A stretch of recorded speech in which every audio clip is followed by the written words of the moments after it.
Hey everybody, Eric here with Spartan Auto Works. Today, you're gonna have to fill in the blanks on this video, but I wanted to kind of touch over it real quick um, on something we've never talked about really on this channel for Mercedes-Benz keys, is having to read the EEPROM out by taking the EIS apart in order to make a key.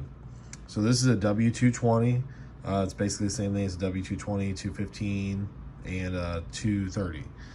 I think it's 5 and back, but don't quote me. You can't do VIR or OBD. You'll have to take it apart and read the EIS data. So I've never had luck with the Altel soldering to it and getting the chip to unlock. I was having a hard time soldering to this one. And I have all the click and go adapters, but I did not have this one for some reason. So I went ahead and let me see if I can get this on stowed from the computer here. So I went ahead and bought the correct click and go adapter for the 4J74Y chipset, which is what this one has right there. Bought the correct click and go adapter, plus you'll have to buy the cable to go to your VVDI prog, or they do sell one right here that goes to the Altel. I tried it even with the Altel and I couldn't get it to unlock with the Altel even hooked up with the click and go, but VVDI did it no problem. So anyway, you can either solder to it with VVDI, or you can buy the click and go. I recommend the click and go, way easier, but I was having a hard time soldering to some of these through hole connections on this EIS.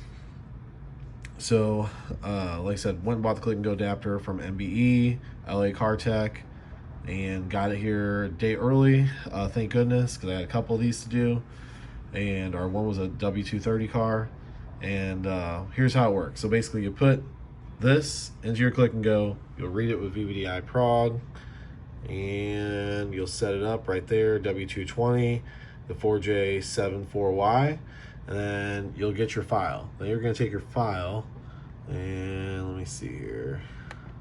Oops, can't see, and I'm one-handed here. Hold on. All right, so here we're going to use, you'd use anything you really wanted. Here we're using CGDI MB to make the key. So basically what you're going to do is you're going to go to EIS, you're going to go load file, and let's see, EEPROM bin right here. So there's our EEPROM. Then we're going to save that file, which you've already done. Then you'll go to generate key file. You'll load your EIS file in here. You'll choose what keys you want to make, or all of them, or whatever. Obviously going to be a V51. Then you'll generate your keys. You'll save your keys. You'll go and you'll read your key. CGDI MB makes you read your key and clear the key. You'll go read your key, clear the key. Then you'll open your file for whatever key you want to write. You'll open it and you'll write it. And way simpler than having to sit there and try to compute a password, because you could potentially manually input the IR reader like 1,000 times, potentially do it. Usually it fails. So you know, you could do it that way potentially, but you'll be there all day. So the other thing I did is, because I am not super proficient with CGDI MB since I just started using the software, I also made a key with the Altel. So what I did is I took my file for the EIS and I moved it into the Altel via a USB stick, and then went to the EIS functions and then loaded the file, and then generated a key, made a key, and then burned a key with the Altel and the XP400. So 2 keys to this car, made without actually having to calculate the password, either with the fast dash or the G-box or anything like that.